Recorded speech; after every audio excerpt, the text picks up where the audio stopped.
Welcome to the Banker Lamp. Please enjoy the video. In this video, I will show how to get a redacted glove. First, you'll want to navigate to the main city hub. Look for the archivist vendor, usually found near the central fountain. This vendor specializes in rare and unique items, including the glove we're looking for. Make sure your character is at least level 10 to interact with this specific merchant. It's a straightforward process once you know where to go. Next, you'll need to gather some specific materials.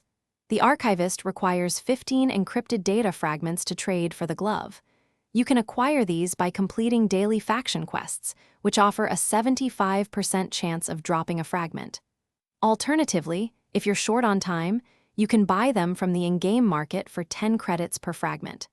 This makes the process much quicker. Once you have all 15 encrypted data fragments and your character is the correct level, return to the archivist vendor. Open their inventory and locate the redacted glove among their offerings. It should be clearly listed. Simply select the glove and confirm the trade. The vendor will automatically deduct the fragments from your inventory, and the glove will appear in your character's bag. It's that simple.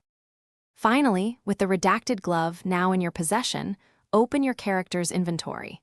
Locate the glove and simply drag it to the designated hand slot on your character sheet. Equip it to immediately gain its unique statistical bonuses and visual effects. This easy method ensures you can quickly enhance your character's capabilities without extensive grinding. Congratulations on acquiring your new, powerful item. Thanks for watching. If this was helpful, leave a like and consider subscribing. See you next time.